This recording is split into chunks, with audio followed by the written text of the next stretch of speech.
9-4, State versus Elena Marino. Could I have parties announced? Lauren Espinosa for the state. Hedrick A. Hicks for the defense. And are you Elena Marina Sanchez? Yes, ma'am. Ms. Sanchez, did you review the document entitled Court Admonishments and Defendant's Waivers? Your attorney, did you understand it and sign it in all the appropriate places? Yes. Did you understand you're charged with theft of property, $30,000 to $150,000 as a third-degree felony? Range of punishment is anywhere from 2 to 10 years in prison and up to a $10,000 fine. Yes. Counsel, has your client been able to provide you with any defenses? She has. Do you believe she has a rational as well as a factual understanding of the charges against her? I do. Do you believe she's currently competent and was legally sane at the time of the offense? I do. Ms. Sanchez, has anyone threatened you, coerced you, or placed you in fear to get you to enter this plea? No. Has anyone promised you anything other than the plea? Are you satisfied with the way you've been represented? The court will find that defendant has knowingly and voluntarily waived her right to jury trial, and it's the court's understanding that there is no plea bargain in this case. You are entering a plea to the offense. The state will provide evidence for the court to review, and the court will decide punishment. Is that correct? Yes. Is that correct, state? That is correct, Your Honor. Is that correct? Yes, Your I'm Honor. sorry, okay. defense. State, is that correct? Yes. Then to the offense, how do you plead? Guilty, not guilty, or no contest? Guilty. State, any evidence? Yes, Your Honor. State offers State's Exhibit 1 in all attachments. Court will find that defendant has knowingly and voluntarily waived and consented to stipulation of testimony and stipulations. Court will accept into evidence State's Exhibits 1 and attachments and review the same. I have to do math on the calculator to make sure the numbers are correct.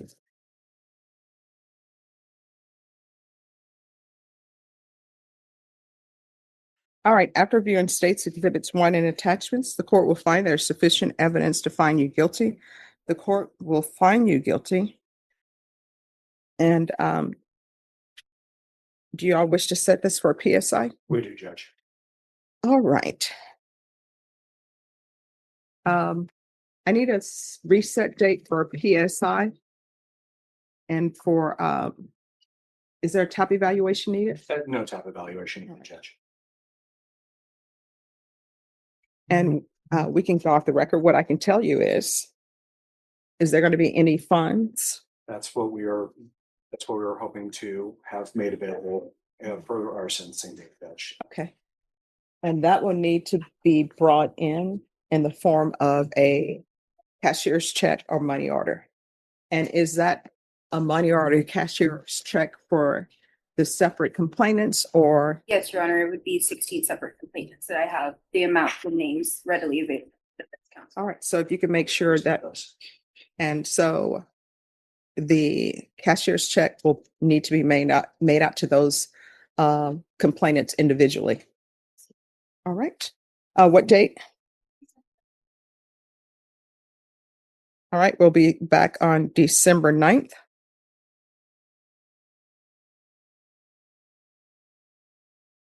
And just one quick question for the court, Judge. PSIs, have they been coming in around this time or something? I just want to make sure. Oh, no, the PSI will be done. Okay. On that. Okay. Yes. I just want to confirm.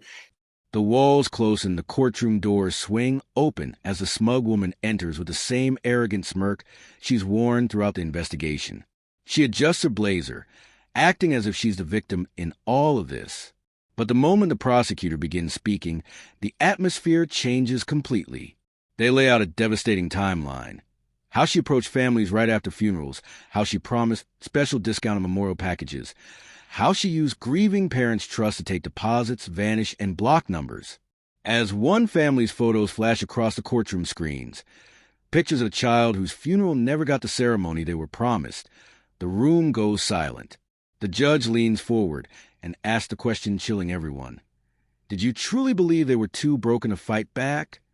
Her smirk flickers but does not fully disappear.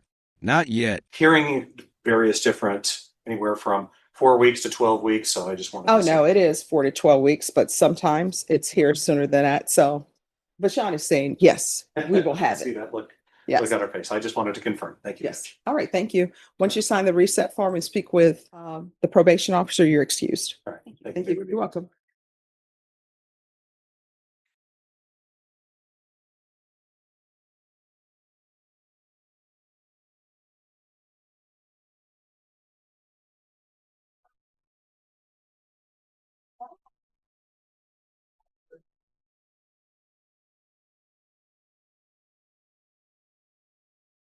Judge? Yes. After she's done handling her probation paperwork, is there a chance that we could take her through the back this way? Because there may be media out there that she doesn't need to face. Oh, that's not media for her, is it? It's not, No, I don't know. I think that's for something else. Was it for something else? Yeah. Okay, because we weren't too sure. Her case has been in the media, so. No, I don't.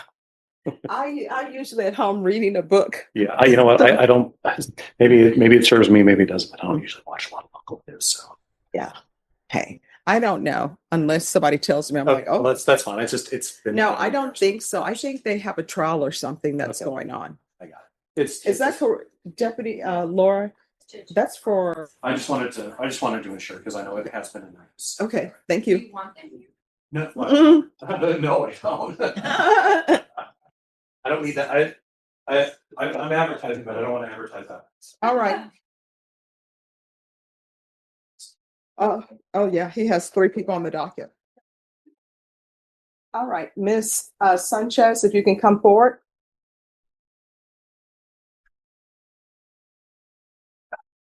All right. So in your case, I want to make sure that all the restitution is paid.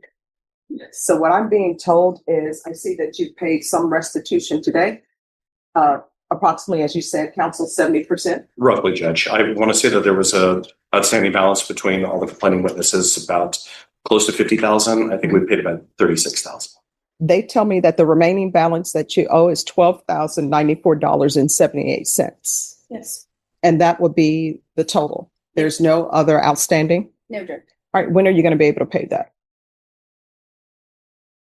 I can pay that. And are you needing it soon? Yes. Okay. 3 months. All right. And that will be the total? Yes. All right. And because I'm telling you that the persons, they want the money back so that they can proceed however they need to proceed with regards to their loved ones. All right. So the $12,094.78, do you have names that are attached to that so that? So Judge, what it was is we had between me and defense counsel a spreadsheet that we had. A mother's breaking point. A grieving mother steps to the stand, clutching a framed picture of her daughter. Her entire body shakes as she explains how the defendant convinced her she would organize the entire ceremony, only for them to arrive at an empty venue with no chairs, no flowers, no service, nothing. The mother says she fell to her knees in that parking lot, sobbing while the defendant blocked every call and text. As she tells the story, the camera pans to the defendant, who is smirking, tapping her nails on the table, whispering to her attorney as if this is nothing more than an inconvenience. The judge explodes. Wipe that grin off your face. This is not a joke. These people trusted you with the most painful moments of their lives. For the first time, her confidence cracks. She looks down. The entire room watches her crumble, even if only slightly.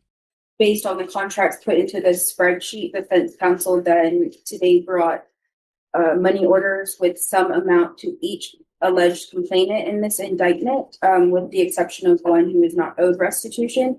So they paid amounts. So my understanding is it's piecemeal throughout the rest based on what they paid versus total amount. So everybody had some owed to them. Right, so everybody's agreed that the remaining balance total is $12,094.78. And you're saying that that will be completely paid in 3 months? Yes, you are.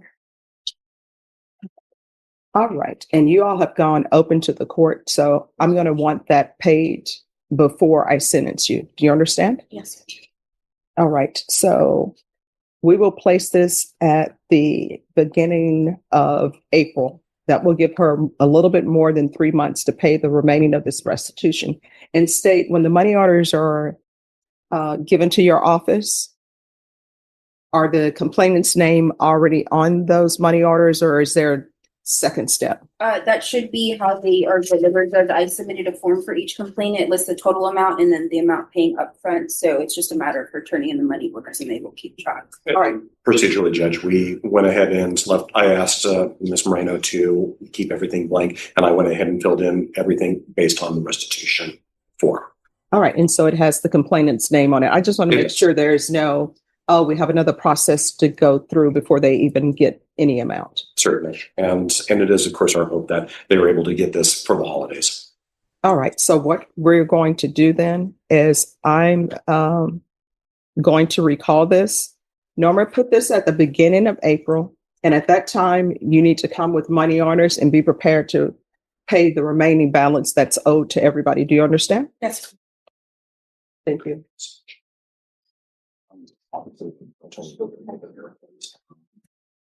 Whatever's fine. If you put April the 8th, one of the choices. No, it's basically it's Monday, Oh, okay. I'm sorry. Tuesday, or Thursday. Okay. Yeah. Sure.